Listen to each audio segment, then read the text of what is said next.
Let's get into session 38, where we talk about the perfect balance entity and also people from Sirius. Let's begin.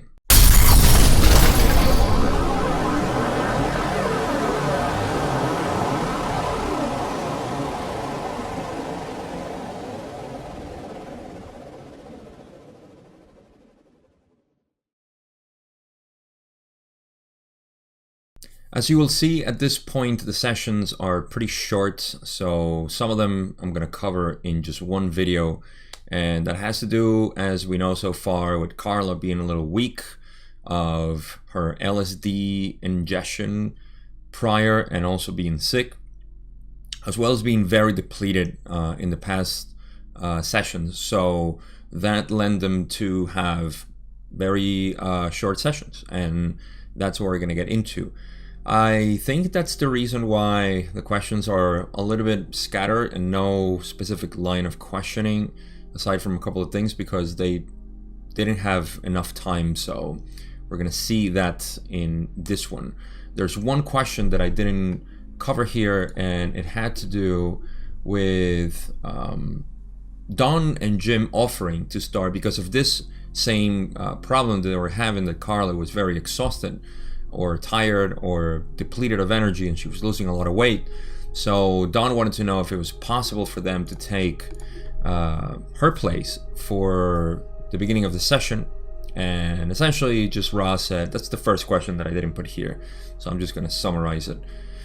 And Ra said no. That's I mean, they don't say no, they say, as usual, this is borderline, infringement upon free will, meaning that it's your choice if you want to do it or not.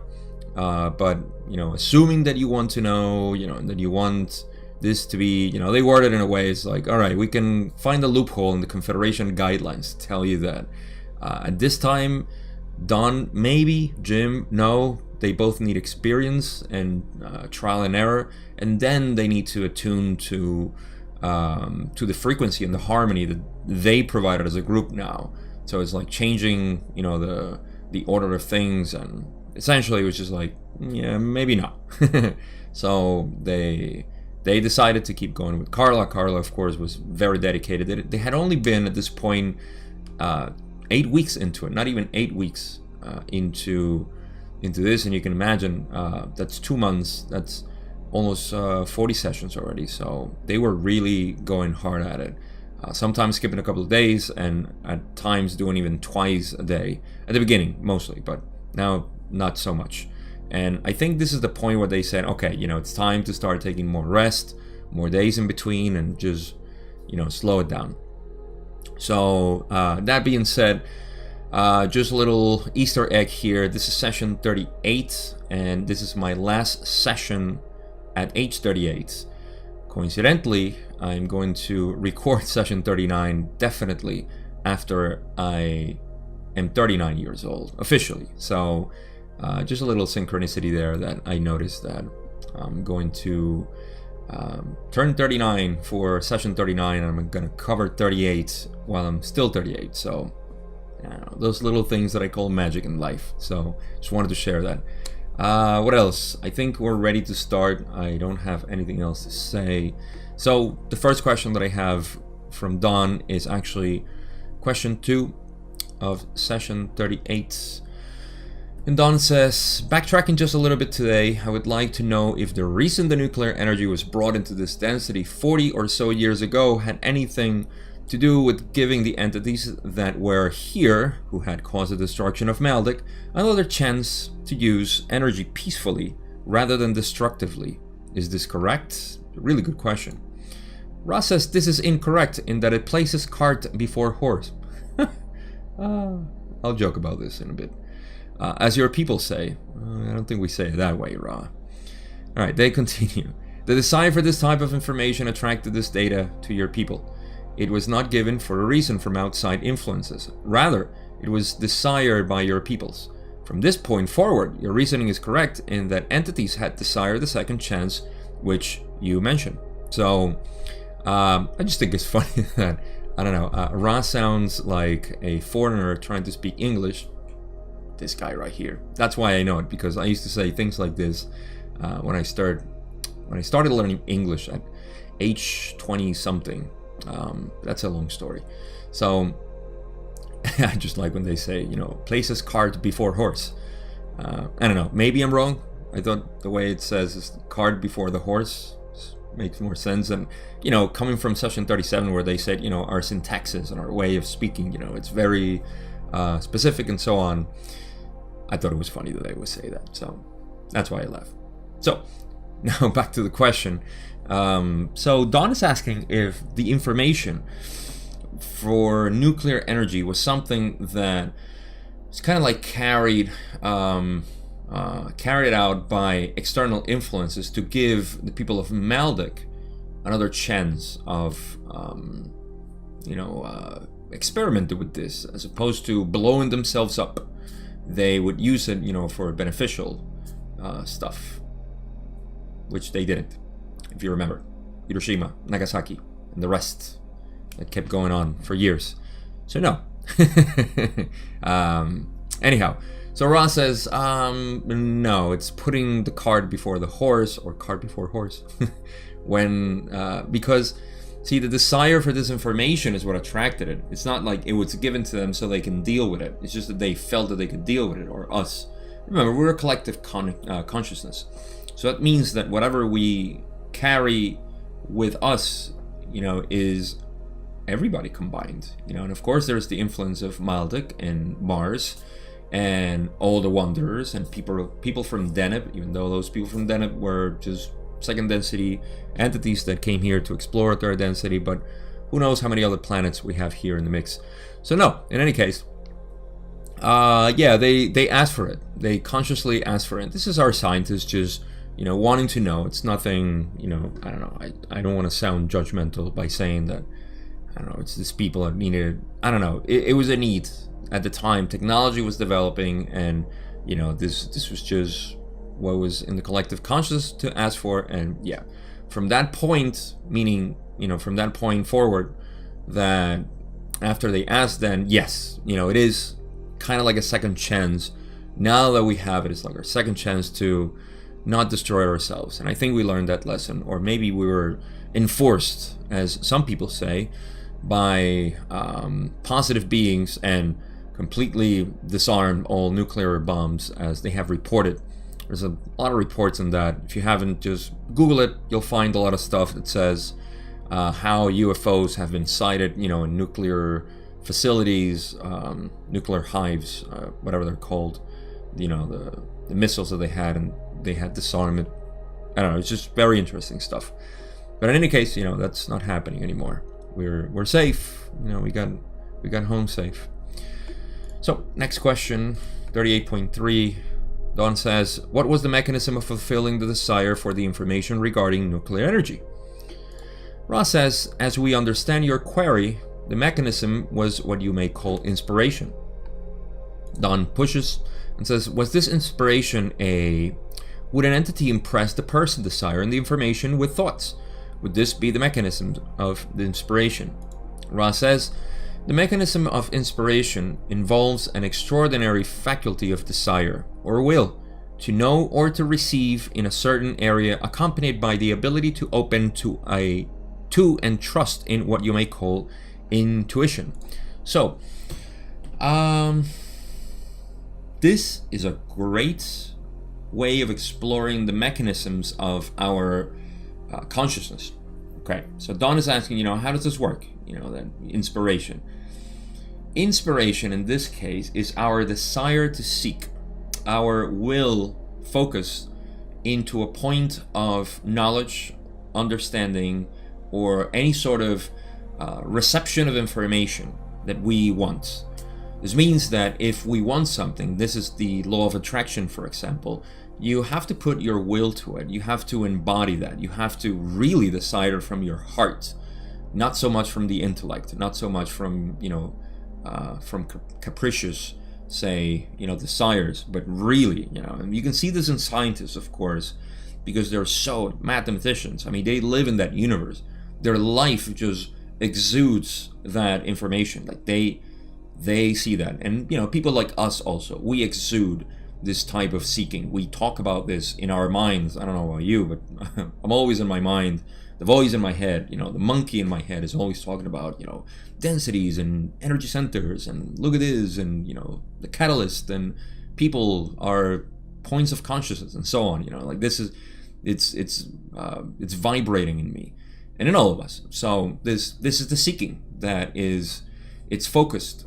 And from that focus, I love how they say the mechanism of inspiration, okay? The mechanism of inspiration in which we receive information involves an extraordinary faculty of desire or will. Desire to want something, but not to be confused with venal desire,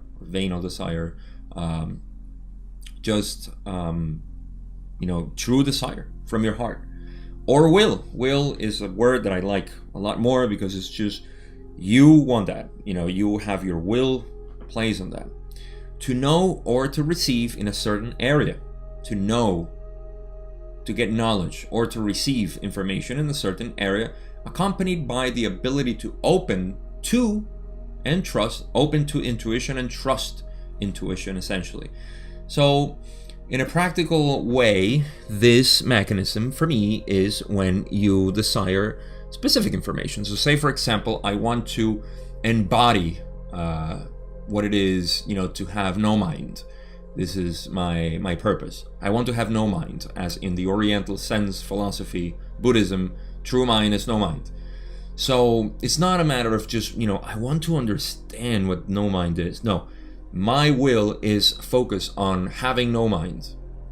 Knowing exactly what it is intellectually, then I want to embody it. Then I will focus my will on that. And I will take the experiences and open my intuition and say, okay, my intuition, whatever I receive, I'm going to measure it in terms of that. I'm going to see through that lens, basically. And that's how we get the mechanism of inspiration, which I want to say that it works inner and not outer, meaning that we summon that from our inside and not from external sources that, telepathically given to people. That can happen, of course, but I think when we focus our will, we're doing magic through the unconscious, meaning that we're not working through the external, but through the internal. And that is the roots of the mind. If you haven't watched that, I made a separate video also. You can go watch the Tree of Mind in my channel. I forgot what session it was, 31, maybe 29, I don't know, around there. So there I explain a lot more what the Tree of Mind is. And in any case, that's how I feel. Inspiration and our will is focused, but that doesn't exclude that we get external information. The only thing is that external information can be tainted, of course, because Orion is out there. Orion is not inside. So yeah, know thyself inside. Go inwards, my brothers and sisters. Okay, so next question. Don says, could you tell me how each of the rays red through violet would appear in a perfect balance, undistorted entity? And here we get to the bones of this session. Ra says, we cannot tell you this, for each balance is perfect and each unique. We do not mean to be obscure. Let us offer an example. In a particular entity, let us use this instrument, the rays may be viewed as extremely even, red, orange, yellow. The green ray is extremely bright. This is, shall we say, balance by a dimmer indigo. Between these two, the point of balance resides, the blue ray of the communicator sparkling in strength above the ordinary. So I'm going to go little by little, illustrating this whole thing that's happening. Don wants to know, how does the undistorted, and it's beautiful how Don is actually looking at this, because he's looking at it from the metaphysical point of view. It's almost, this is how you know that you're a higher density being, in my limited view. I don't know, just maybe me, my opinion. When you start seeing the creation from these points of view that are just higher consciousness, this is why, rightly so, a lot of people who have been, I'm not saying they're not wanderers or they're not, higher density beings or anything, but people who are untrained, say me 3 years ago, would say like, no, I don't get that. Your consciousness starts expanding as you go deeper into these views of reality. So Don is looking at it from, from that point of view, from metaphysical point of view, and saying like, how does the balanced, undistorted entity look like in terms of energy centers? And so Ra is saying right from the get-go, we cannot tell you this because everybody's perfect, basically, and each unique. We don't mean to be obscure in a way like, oh, we can't tell you exactly, this is, like trying, you know what I mean. So Ra is saying, sorry, it's just, that's how it is. And they say, let's use an example. Carla. Carla has, at this point, and I'm sure throughout her whole life, she had a very balanced, even, as they say, red, orange, yellow. 3 lower chakras. Our animal, our identity, our societal views of the world. She was pretty balanced. She didn't have distortions there, or at least, they say extremely even. So that means she had very little blockages, if any, at all there. She was very, very much a channel of that energy going straight to the heart. Now they say the green ray is extremely bright. Her loving nature, and you could see that from Carla. If you ever heard her talk, you can see that, or you can hear, or you can see her. She's just like, you just wanted to hug her. You just wanted to just be around her.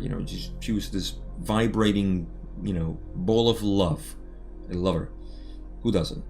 So anyhow, that was her heart. This is, shall we say, balanced by a dimmer indigo. So her indigo, and I'm not quite sure how this works, because they say balanced by a dimmer indigo, like she wasn't, if she had a bright indigo, I'm not sure how that worked, but she had a dimmer indigo. So this means that she was sort of having maybe the extremely bright, because see, here's a little hidden stuff that maybe the green ray being extremely bright meant that I had to take away from another. Now that I see it, I'm maybe thinking about it this way. Me being a dimmer indigo, because indigo is your ability to see yourself as an entity of infinite worth. Somebody who is the creator, definitely is the creator, and you cannot see yourself other way, taking everything into account, love and wisdom. So that was a dimmer indigo. They didn't say that she had problems with indigo or anything. It's just that it was dimmer than the green ray. Then they say between these two, the point of balance resides.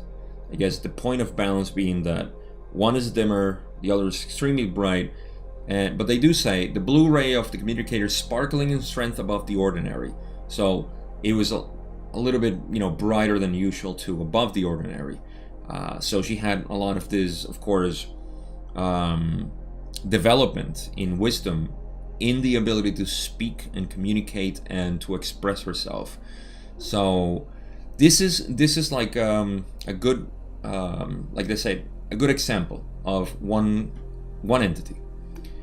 They're going further now with the violet ray, which is going to be described in a couple of ways. So they say, in the violet ray we see this unique spectrograph, if you will, and at the same time the pure violet surrounding the whole.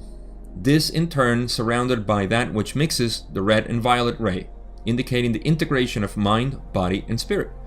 This surrounded in turn by the vibratory pattern of this entity's true density. So they are literally, energetically dissecting Carla and saying, they describe each energy center until the violet ray. And the violet ray has a couple of characteristics. The first one is that it is the sum. They always say that the violet ray is a sum of all energy centers, so they can read that in what they use the word spectrograph as an example. And then after that, which is the sum of all the colors, they can see it in the violet ray. There is the sheer pure violet ray. So above that, or surrounding that, is the pure violet, which is the energy center, the violet energy center. So energy centers 1 through 6, then a sum of them, which is red through the violet ray and surrounded on violet ray in a sphere, let's call it a sphere, there is a pure violet ray. And then this, so this in turn surrounded by that which mixes the red and violet ray, So there is another sphere that is the mix of the red and violet ray. So those two, which they have mentioned that red and violet are the two colors that they see to know if somebody is ready for harvest. Those two. I'm not sure why, but it seems to be like they only read up until this point. They don't need to go into the details, and it kind of makes sense as we go on. They don't need to go into, let's see how much development they have in green or blue, or how many blockages they may have in, the lower centers. They only care about those two, okay? That is the measurement that they take for harvest, or we all take. It's not they're not managing us. We're not their field of corn or wheat or whatever. It's us. So surrounded that which is the red and violet ray, indicating the integration of mind, body, and spirit.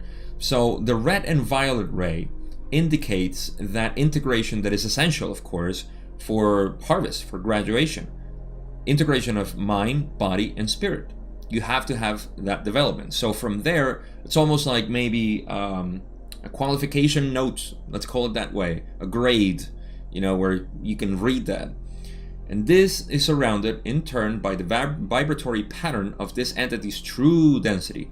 So there is a vibratory pattern that exists surrounding the whole, which indicates where you come from. That is your true density. If you're coming from 4th, 5th, 6th, or if you are from 3rd, that is your vibratory pattern. So this is how they read an entity, not the perfect balanced entity, because there is no perfect balanced entity. To me, the perfect balanced entity is crystallized completely and is a Buddha, which means they don't belong in the creation anymore. They're just here, saying hello, literally. So they have achieved that point, so I don't know. This is just me putting stuff around here. But yeah, that is how they read, somebody. Now we're going to get into more descriptions of this. They say, this description may be seen to be both unbalanced and in perfect balance. The latter understanding is extremely helpful in dealing with other selves. The ability to feel blockages is useful only to the healer. There is not properly a tiny fraction of judgment when viewing a balance in colors.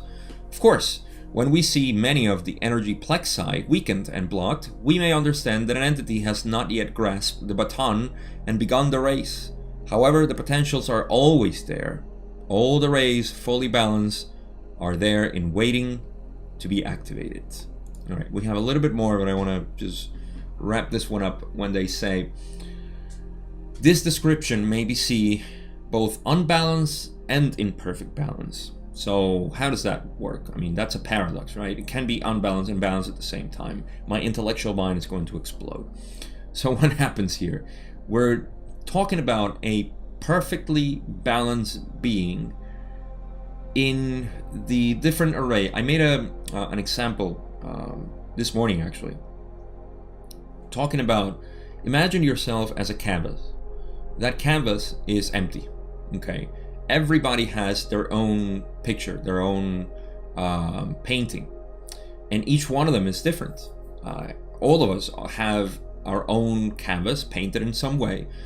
And even though there's differences in the colors and the landscapes or the objects or whatever, that has to do with our perfect configuration of colors that makes us balanced. Every painting is balanced.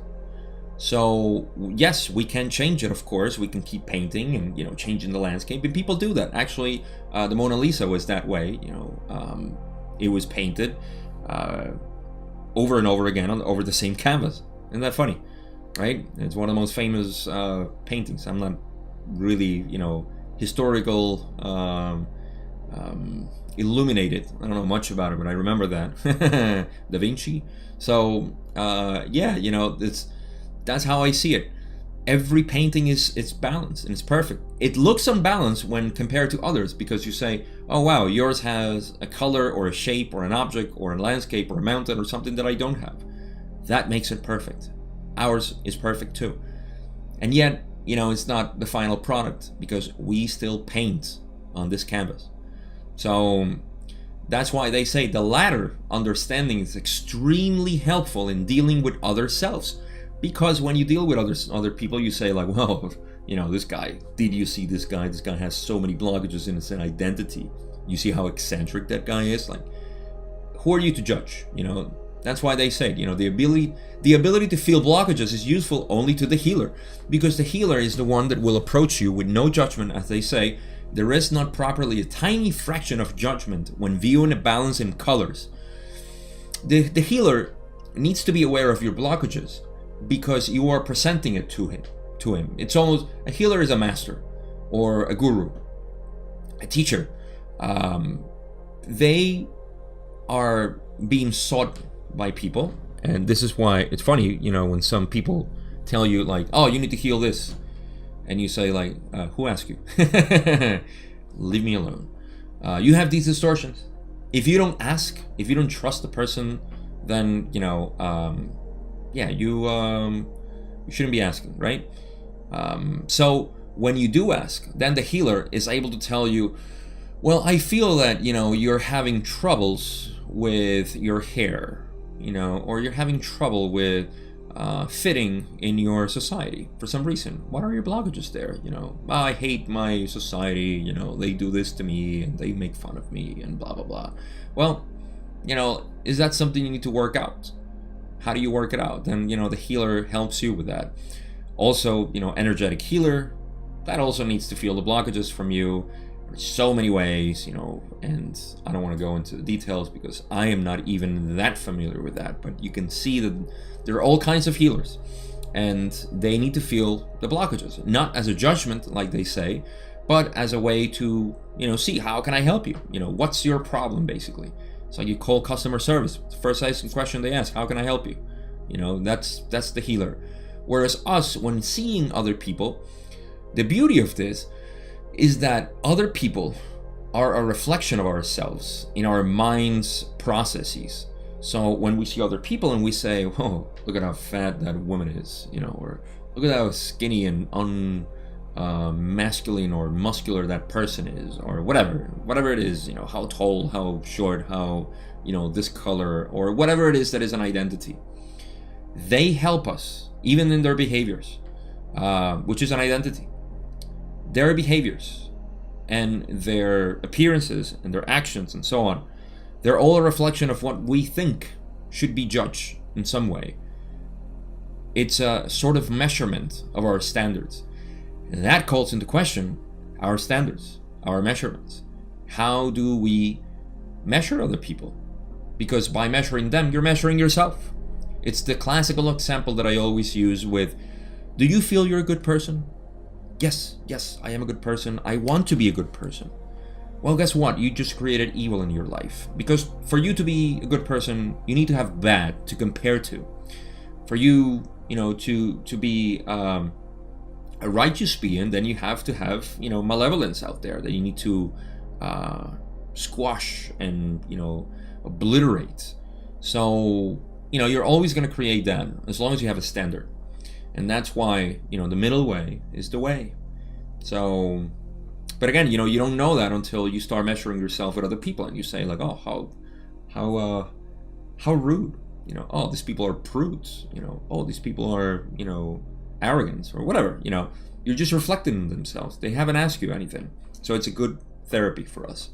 Anyhow, they continue to say, of course, when we see many of the energetic plexi, weaken and blocks, when they see, they, meaning Ra, they see, and this is a good way because we're trying to see ourselves and others from this point of view, this consciousness. We don't have to wait until we get to sixth density. We have it right here. We have a third eye that can see through that. That's the meaning of it. That's higher consciousness. When they see that other people have weakened or blocked lower energy centers, that means that they just haven't, they're not in that party, man. They're not there. Good. They're enjoying another party. The lower floors. It doesn't mean we're inferior or superior. It doesn't matter. It's just like, okay, yay, they're enjoying that. Good deal. And then they say, however, the potentials are always there, meaning that the potential is always there. Your perfect being is waiting for you to be realized. You are perfect already.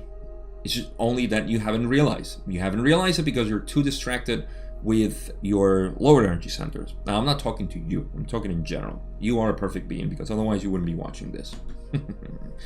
Yes, I mean that. But yeah, you know, sometimes we like to delude ourselves that, oh, we're not perfect. I'm not perfect. Oh, look at what I did. You know, look what happened.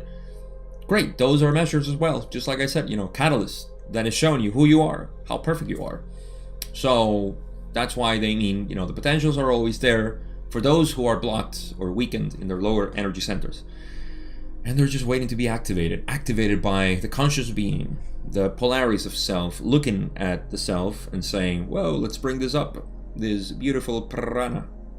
So, all right, I hope that makes sense. Ra says next, perhaps another way to address your query is this. In the fully potentiated entity, the rays mount one upon the other with equal vibratory brilliance and scintillating sheen until the surrounding color is white. This is what you may call potentiated balance in third density. Okay, so this last one is a beautiful way to also summarize everything. They gave all the little details, and now they say, in the perfect, what do they call it? Fully potentiated entity, the rays, this means that all the energy centers are shining, as they say. I don't know if I pronounced that right. Scintillating sheen. Sounds like I'm talking Chinese. Yeah, the vibratory brilliance surrounding the color is white because every energy center is going at its maximum power, or maximum power not being, you know, a measurement, but just what the entity was configured to be, programmed to be, and then that person is shining white. There is no distortion, there is no blockage. That person is just flowing and shining white, because all colors eventually come from white. And if you have imbalances, then you may see yourself a little muddied. But if you have a good balance, then all your rainbow should be bright as white, true color white. So this is what you may call potentiated balance in third density. Potentiated balance in all the energy centers in our third density. So it's a description of third density only. There's a lot of differences in other densities. I'm not 100% familiar with all of them, not even a portion of it, I don't even know. But it's just, this is third density. Let's not delve into that. So, all right, next question. Don says, is it possible for a third density planet to form a social memory complex which operates in third density? Ra says, it is possible only in the latter or seventh portion of such a density, when entities are harmoniously readying for graduation. Not to sound, you know, dark humor here, but we're not ready for that. Not right now. Maybe in the future, if things go well with this consciousness awakening that's happening. Who knows? Forgive me for my sarcasm. I just tend to be this way, so we'll see. But yeah, certainly not now, with all that we see pretty separated. So okay, yes, third social memory complex is, as Ra would say here, a phenomenon of fourth density, but it is possible in third density, in the latter or seventh portion of such a density. So when they say seventh, latter or seventh portion, ladder means in this case like one of the last steps, and seventh is because a development in third density goes from 1 through 7, from survival, I'm an animal, I'm alive, to, you know, I am an entity that has other entities around and we can get together. That's the animal, you know, pack and so on. Then the tribal of yellow and societal groups, and then the realization that we're all, you know, together in this, and that's fourth, and then fifth and sixth and so on.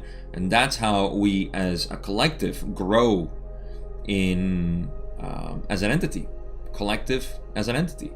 That really becomes the social memory complex, all beings thinking in one direction, one service to self, service to others. So service to self, Rod's going to say that they're not even aware that there exists a social memory complex in third density, but I'm getting ahead of myself. The point is that when they say the latter 7 portion of such a density could mean, I thought about this in a couple of ways. This could be accomplished really early on in our master cycle, meaning that maybe in the first or second, major cycle, in the first 50,000 or 25,000 years, we could accomplish this. I think that's possible, because I don't see, in this example, I don't see why that we need to wait until a specific portion. But then in my other example, there might be a reason why. So I'm not sure about this. I'm not sure if the 7th means that we have to wait until the end of the cycle, master cycle, like right now, because you start getting the 4 density vibrations as we are right now, and then that helps to become a social memory complex. But then again, should we depend on that, or do we have the power of the universe always at any time to become a social memory complex if we're all united? Good question. I don't know, maybe I'm going beyond the question, but just something that made me think about it. So, all right, portion of such a density when entities are harmoniously readying for graduation. Yeah, so you don't ready for graduation at the end of the master cycle. Ra has actually said that we don't need third density to finish the master cycle. We could all be graduated between the first and the second, or within the first one. Who knows? So yeah, we start exploring maybe social memory complex before graduating. I don't know. It's just one of those things. The thing is that it's not happening right now. We're a little far from that. So that's potential. Like I said, I don't want to, whenever I sound like, we're not there yet, or something like that, or when I talk to somebody and I counsel them about, their life, or, how they see themselves and blah, blah, blah, I always point out that this is the potential you have, what you're seeing, the darkness in you, or whatever it is, that you're deluding yourself that you're not God. That is the potential that you have.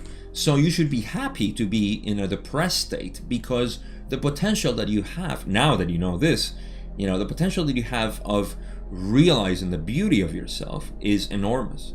Whereas, people who have advanced and they're simply enjoying their life, they're there, they're just enjoying it. But that journey is huge. So that's the journey that we have now to social memory complex, whether it happened in third density, because I think it still can happen, or in 4 density. Doesn't seem like 4 density is going to happen. I mean, 3rd density social memory complex, but I'm just being pessimist. All right, Don says in the next question, could you give me an example of a planet of this nature, both a 3rd density service to others type and a 3rd density self-service type at this level of attainment conditions? It's a really good question. So Ra's going to say, as far as we are aware, there are no negatively oriented 3rd density social memory complexes. Like I said before, spoiler. Positively oriented social memory complexes of 3rd density are not unheard of, but quite rare. However, an entity from the star Sirius planetary body has approached Sirius's planetary body has approached this planetary body twice. This entity is late 3rd density and is part of a 3rd density social memory complex. This has been referred to in the previous material. The social memory complex is properly a 4th density phenomenon. Okay, so here they say, backtracking here, they say the social memory complex is something that happens in 4th density.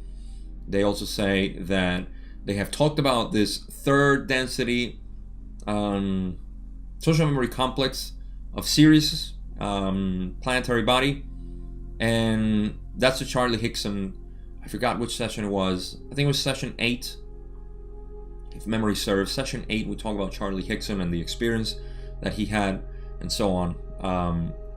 So we're going to talk about this experience here too. So that is the example of the 3rd density social memory complex, the one that visited Charlie Hickson. And completely my backtracking, then they also say that there is no negatively oriented 3rd density social memory complex as far as they are aware.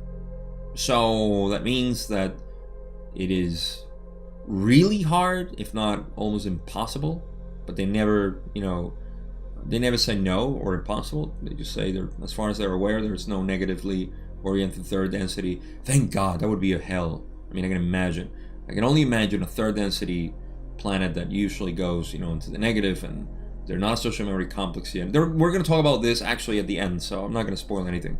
But yeah, that's it. So we're going to go talk about Sirius now, a lot more seriously. Oh my God, my puns. All right, so Don says, session 38.8. I was wondering if that particular social memory complex from the Sirius star evolved from trees. I have no idea how Don had this insight. Meditation, probably, because Ra says this approaches correctness. Those second density vegetation forms, which graduated into third density upon this planet, bearing the name of dog, were close to the tree as you know it. We're talking about Canis. Canis, constellation of Canis. Canis Majori, I think. So, yeah, that's why they say dog. Canis. That's why they call it dog. But yeah, Sirius. We're talking about Sirius in this case. The planet that exists there, at least one of them. Enough people have said that Sirius is associated with water, that dolphins come from there, mermaids, and all sorts of things. I'm not sure. I always hear this stuff, but from what Ra says, that at least this social memory complex comes from trees. Now, we're going to see some really fascinating stuff here, because we're talking about trees that evolve into third density bodies. I don't know how they looked, but we're going to get a little insight on that. But they developed from second density vegetation. Remember, we came from primates, from our monkey brothers and cousins, or whatever you want to call it, our family. So there's going to be some really cool stuff. So I'm not going to keep talking till we get there. So Don says, I was also wondering then if, since action of a bellicose nature is impossible as far as I understand for vegetation, would not they have the advantage as they move into third density from second as to not carrying a racial memory of a bellicose nature, and therefore develop a more harmonious society and accelerate their evolution in this nature? Is this true? Alright, so Don is asking a really good question here.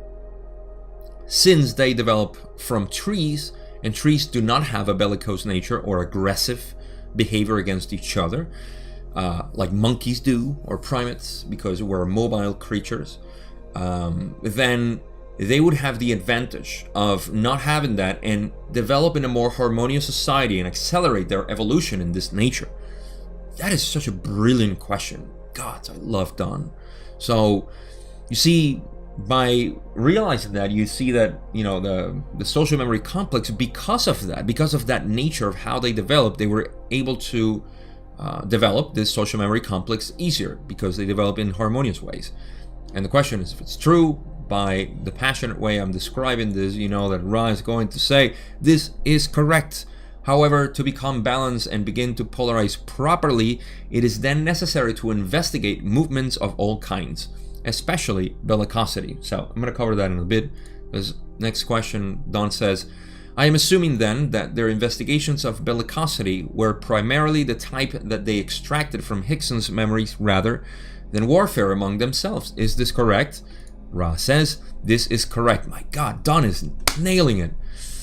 Entities of this heritage would find it nearly impossible to fight. Indeed, their studies of movements of all kinds is their form of meditation, due to the fact that their activity is upon the level of what you would call meditation, and thus must be balanced, just as your entities need constant moments of meditation to balance your activities. This is the fascinating part. I think it's beautiful. I think this is just... Alright, so...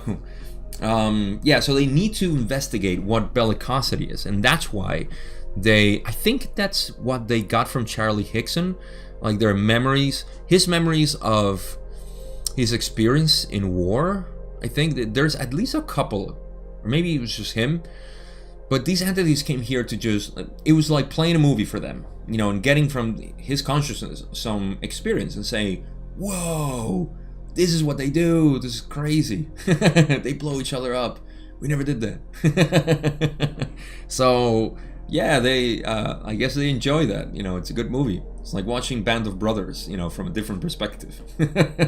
So, oh my god, Band of Brothers, what an excellent series or show.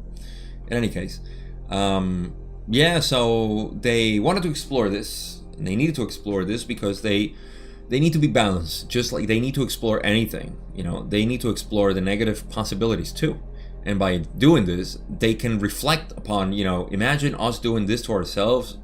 At that point, there was social memory complex, so they were like all thinking as one and saying, wow, okay, that is terrible. That's definitely not, we didn't miss that, okay? We're not, that's fine, that it didn't happen. Much like we can say about Maldek, once we learn from them and say, this is probably one of the biggest lessons here, and this may be, a good hint as to why planet Earth is so convoluted, because we have the traumas of other planets, like Mars and Maldek. I mean, Jesus, they destroyed their planets. One obliterated, and the other one was just rendered completely barren. So, in this case, we're exploring that too, and we're, pacifying it. Some of us are like, hey, easy, easy on the bums, bro. So that's what's happening. Excuse me. So the fascinating part comes from when they say, all right, so they need to study movements of all kinds. That's their form of meditation, because usually they evolve from trees, so they're just they do a lot of standing or sitting or just contemplating. They're used to that inactivity.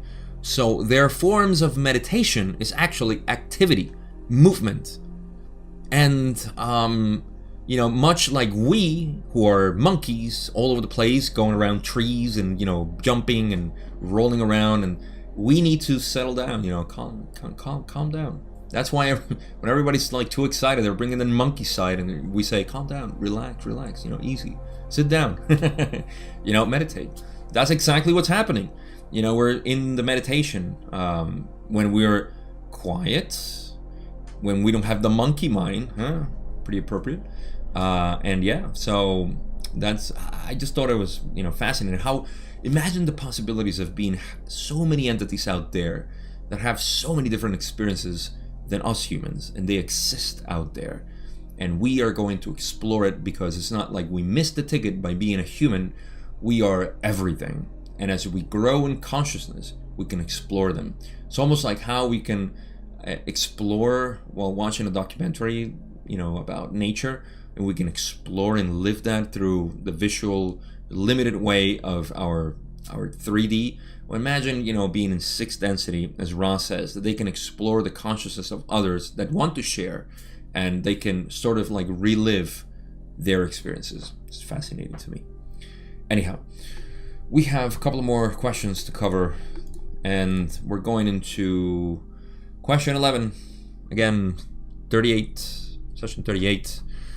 Don says, I believe this is an important point for us in understanding the balancing aspect of meditation, since we have here its antithesis in other type of evolution. These entities moved, we are told by Charlie Hickson, without moving their legs. I am assuming they use a principle that is somewhat similar to the principle of movement of your crystal bells in moving their physical vehicles. Is this correct? Ra says, this is partially incorrect. So, all right, they're just exploring really quick. Don wants to know how they move, because Charlie Hickson said, I think he's gonna say it now, but the only thing I wanted to mention here was the bells. I think this is referring to the ships that they were using back then, Ra, to move. And this is partially incorrect in the sense that they actually use, I believe, matter to form these vehicles, maybe to move themselves. I'm not sure. But yeah, I don't remember exactly what they said in a previous session. But that's that's what Don is referring to, and Ron is saying this is partially incorrect.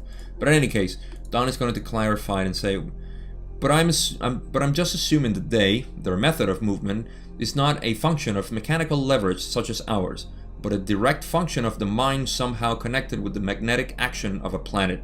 Is this right? And Ra says this is largely correct. It is an electromagnetic phenomenon which is controlled by thought impulses of a weak electrical nature. So I suppose their bell shape sounds like the Glocke, the German prototype of the first UFO. Pretty bad term. Their first electrogravitic ship that they created in the 40s or 30s, I forgot. The Germans, the Nazi, and no, I think I forgot. I honestly forgot, and I don't know how that vehicle was that Ra used, but they're saying that yes, you know, the phenomenon is electromagnetic, because Don is saying, like, okay, so they move within the electromagnetic fields of our planet, which is, as we know already, it's a medium of travel. Electromagnetic fields are mediums of traveling, much like water is to a fish, and birds go through the air, through these pockets of air, and then through the flowing of currents for the fish. In the same way, electromagnetic fields have these vortices, or vortexes. Vortices. I get confused in Spanish. Vortex. The vortices. Right. You know what I mean. Those little spinning things that go spiraling up. And electromagnetic fields also do that. So there are ways, you know, and currents in which, you know, we can move. That's what the electrogravitic that has been finally disclosed a lot in the past years. But guess what? Nobody's caring about this because everybody's concerned about a little thing that has many interpretations, and it goes supposedly inside you and it makes you sick. So, you know, a lot of disclosures are just being ignored. But then again, the information is there for anybody that wants to read it. And I think that's the beauty of this, you know, planet. You have to make a decision. You want to watch the news and want to watch, you know, the fear-mongering agendas, then that's fine. You know, that's what feeds you. That's what rocks your boat. So, yeah, you know, it's the same phenomenon of electromagnetic fields, but in this case, it's controlled by thought impulses of a weak electrical nature. Meaning, I would think, you know, us, like we have a sort of weak electromagnetic field compared to other, you know, vehicles or even planets, obviously. So I think that's what they're referring. They're using their Merkaba. For those esoteric people out there, they're using their Merkaba. Merkaba? I don't know. Merkaba. So, next question. We're getting close to the end here. Don says, was their craft visible to, would it have been visible to anyone of our density on our planet who might have seen it or might have been in that area at that time? Is it a third density material, the same as this chair or anything we have here? Ra says, this is correct. Please ask one more full question before we close, as this instrument has low vital energy at this space-time. Like I've said, Carla was almost depleted. And yes, it was visible. Their vehicle was visible. Their Merkaba was visible. Don says, next question. All right, I'll just ask this one. I have here that, could you give me some idea of what conditions are like on a fourth density negative or self-service planet? Can you do this? So again, 4 density negative planet. How does that look? Ra says, the graduation into 4 density negative is achieved by those beings who have consciously contacted intelligent infinity through the use of red, orange, and yellow rays of energy. Therefore, the planetary conditions of 4 density negative include the constant alignment and realignment of entities in efforts to form the dominant patterns of combined energy. Alright, so little review onto how negative entities work. They shut the heart, and there's no consensus as to how this works, because Ra says something confusing, and some people say, yes, they use the blue ray as a way of manipulating wisdom, or they jump directly into indigo, which Ra says sometimes, so it's a little confusing. But the point is that they don't use love. They don't use unconditional love, obviously. They're all about separating themselves from the creation, because as separate entities, they can govern, control, manipulate society, planets, galaxies, the whole universe. That's their idea. So they grow into different consciousness, all the way to 6 until they realize that they have been playing a game in the wrong road. And then they say, oh, okay, I just gotta switch to positive. I know people get upset about this and say how unjust that is, but I have my ways of explaining that, which I'm not gonna do here. So I've done it in the past, and we need to understand that everybody is the creator playing its role in this creation, which is a big theatrical play. So that's a good review. Then they say the graduation to 4 density negative is achieved by those beings who have consciously contacted intelligent infinity through the use of red, orange, and yellow rays of energy, meaning that they only concentrate on those 3 and they skip the heart, possibly blue ray, and then they go into indigo. Therefore, the planetary conditions of 4 density negative include the constant alignment and realignment of entities in efforts to form the dominant patterns of combined energy. Of course, they need to establish their order, their hierarchies, their pecking order. And once they get into 4 density, because they need to, and they're going to explain a little bit more, so I'm not going to go into the details of how this works once they get into 4 density, because that's the next part. What they say, the early 4th density is one of the most intensive struggle, when the order of authority has been established and all have fought until convinced that each is in the proper placement for power structure. The social memory complex begins. Always the 4th density effects of telepathy and the transparency of thought are attempted to be used for the sake of those at the apex of the power structure. Okay, so 4 density is early 4 density is, you can imagine the mayhem that occurs there, because everybody there just wants to know where they're at. They're all gods. They all feel God. I am a god, so I'm gonna order you. No, I'm gonna order you. I don't know, I'm being a little human here and playful with the idea, but you can imagine this going on. Who is more powerful than the other? Who is more convincing? Who is more manipulative? And then they get into agreement to say, like, all right, that guy, we gotta watch out for that guy. So they establish him. They give that guy authority. That entity takes authority, and then the other one, and the other one, and the other one, and you can see how the corporate structure is laid down here.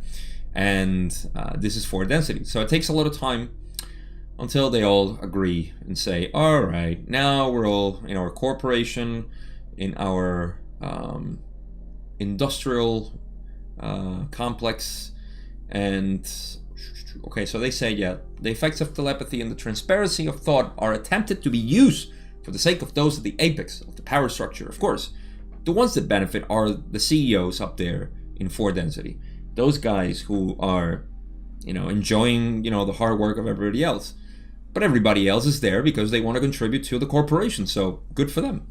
That's how it works, and then that's how the company thrives and profits from its efforts. That is the transparency of thought that is used for telepathy and all that stuff. It's just, I don't know, it's not appealing to me. I don't know why. Maybe to you? Let me know.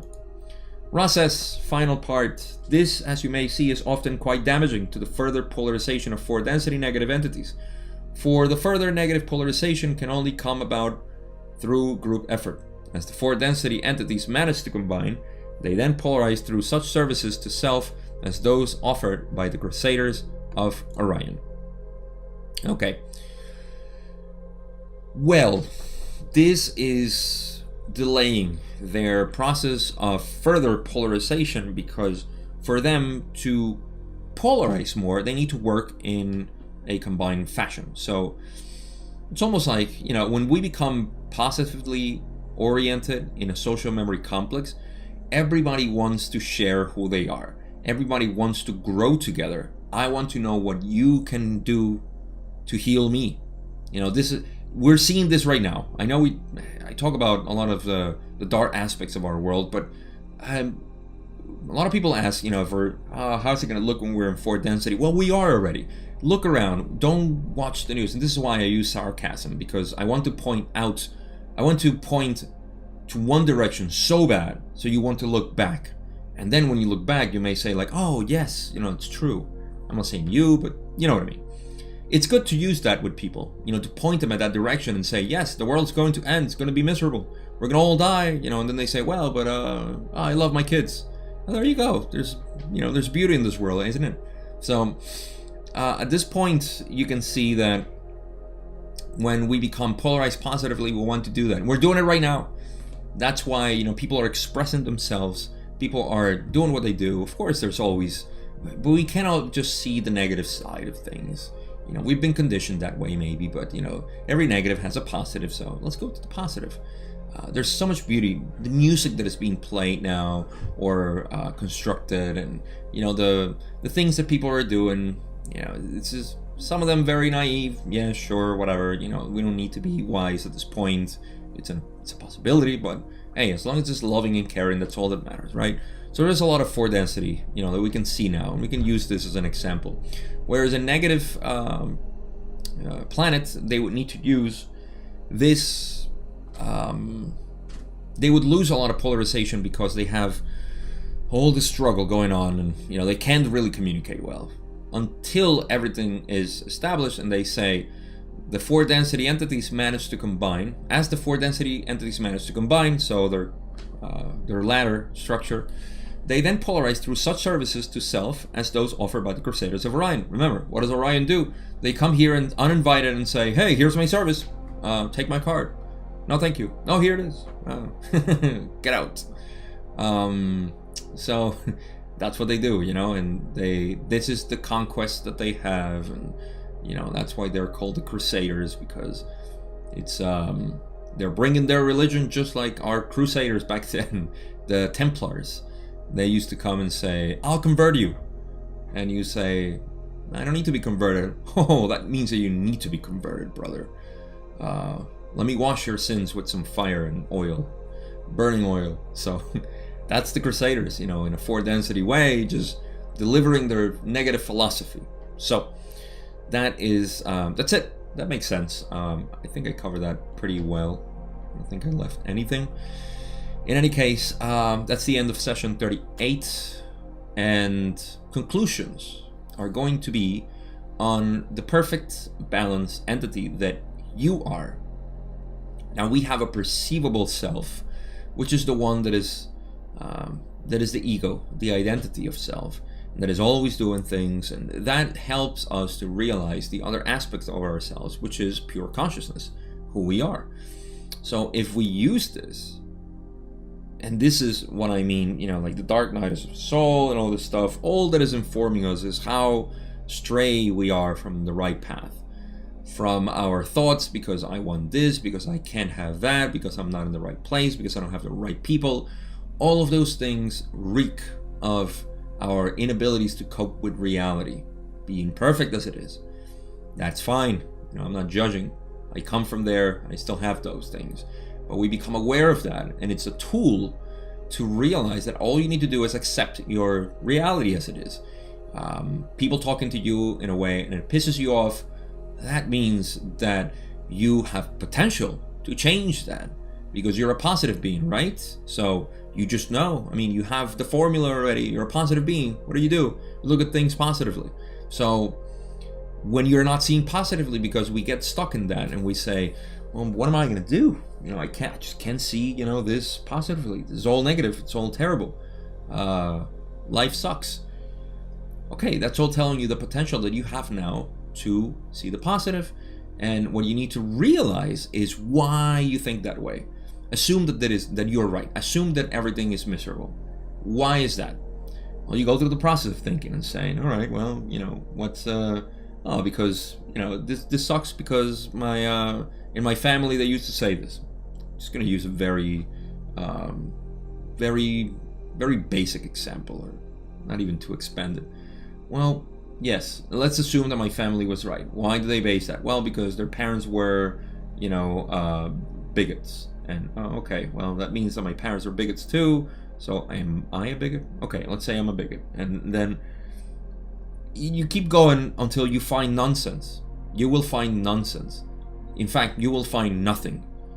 And that's where you realize that all this time you've had this conviction of emptiness, of nothingness, of an illusion. Again, it's a very simple example. Everybody's complicated in their ways and attitudes and behaviors, but it is a sign, it is a sign that everybody's balanced, everybody's perfect in their way, until they don't realize it, until they find those things that attach you to the illusion of the world. So in that sense, all that is left is just to find yourself again. So that is where the perfect balance resides. And even in the people that seemingly look one way or another, that is perfect. Like I said, I think the canvas example was perfect for me, because it does illustrate how everybody has their own configuration, and it's a good way for us to see each other. And once you have all this gnosis, then you can approach people asking you for help in the way that if you want to become a healer, you can always say, sorry, I don't know if I can help you. I'm having trouble with myself as it is. But yeah, it's just the possibilities are there. Anyhow, just follow your heart. That's the whole thing. I know it sounds simple, but you follow your heart, follow your intuition. Like Ross said, just trust your intuition, open to the intuition, and you will feel a lot more liberated because you don't have to do so much thinking. With that, I'm done with session 38. Next session is 39. There's several questions, a little scatter, I think. I don't remember well, but it's nothing consistent that I can say. We're going to talk about creation or this and that. It's just good questions here and there, as always. And the importance lies always into what we can get out of it, knowing what we know so far in this model of the law of one, of which I'm so passionate, as you know already. And I'm just happy to share it with you, and happy that you're watching it. So I have nothing else to say, but thank you so much for watching, especially this whole hour as these videos have become. And I'll see you in the next session, 39.